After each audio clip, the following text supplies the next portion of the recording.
Thank you for staying with us on World Now. Let's remind you again that Iran has threatened to instantly strike U.S. bases and aircraft carriers in response to any attack after the United States President Donald Trump warned that time was running out for Tehran to make a nuclear deal. And the EU blacklisted the Revolutionary Guards as a terrorist organization.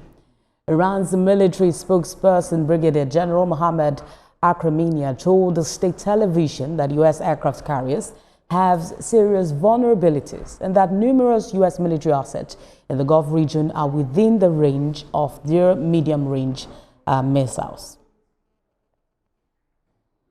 And let's come back to Africa, where the West African Regional Bloc, ECOWAS, has removed all outstanding sanctions imposed against Guinea following the country's 2021 coup. In a statement, the bloc said it decided to lift the sanctions as a result of the successful conduct of elections last month for the transition to democratically elected leadership. The mineral-rich but poor country had sanctions imposed on it by ECOWAS after the junta leader ousted President Alpha Conde. Now, some of the sanctions were eased by ECOWAS in February 2024, removing the restrictions placed on financial transactions with its member institution. ECOWAS has now fully reintegrated Guinea into its fold and congratulated Mamadi Doumbouya on his election. And for this conversation, I'm joined by African Affairs analyst Victor Oha. It's good to have you join us at this time. We see ECOWAS saying it lifted all sanctions after the successful conduct of elections. How credible and competitive were these elections? And would you say it really marks a full return to democratic rule in Guinea? Well, what we call democratic rule here is not necessarily the will of the people as much as the fact that you're not wearing, if you excuse my use of the language, agbada. That's precisely what it is. A man came in through unconstitutional means, came in through the gun, hamstrung the people, and then, of course, ECOWAS gave conditions. What he has simply done is exchange the uniform for his, what you call it now, civilian garb. And then, of course, they have said that the war, they've done a referendum and all that. It's just a game that we have been seeing, ongoing. This is the same thing that's been happening since the early days of independence. In the late 50s and early 60s, civilians came, then the military came, overthrew, and then transitioned into civilians. But I mean, if that's what gives ECOWAS peace, that's what it is. And that's what we're saying right now. And so perhaps you might say there's some form of compliance, with the regime, and that's why they've been admitted. And in any case, ECOWAS is a bit more sensitive now because of the loss of 3 of its key members to the Sahelan states. And so they are treading a bit more softly now in dealing with matters concerning their member states.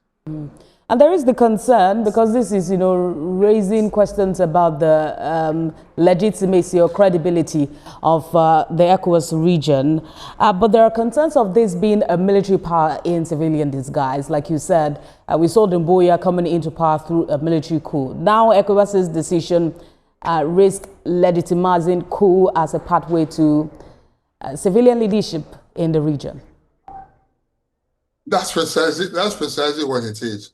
If you're able to seize power and you can stay long enough and transition, you'll be accepted. Unfortunately, ECOWAS has, because of the inconsistency and because of the fact that not just ECOWAS, many African leaders are having, if you like, double speaking from both sides of their mouths.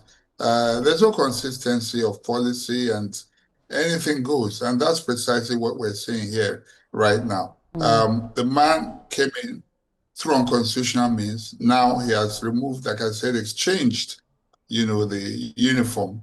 The uniform for the civilian garb. And so that legitimizes him. Once you are able to wear an agbada or a civilian dress as a military man, then you have become a Democrat.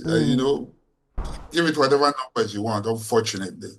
We saw some of the sanctions, eased in early 2024, particularly financial restrictions. But let's talk about how realistically it will help, residents on ground in Guinea. They have experienced the military rule and now transitioning to a democratic form of governance. What changes should they really expect for a country that has gone through such? Well, ECOWAS as a regional bloc is an economic bloc as well. So if there are economic sanctions, no member should pretend that it's not going to hurt them one way or another. So to that extent, the admission right now and taking away some of these sanctions will obviously ease life for the ordinary businessman in Guinea, for sure. But other than that, I think given the period, they have adjusted very well.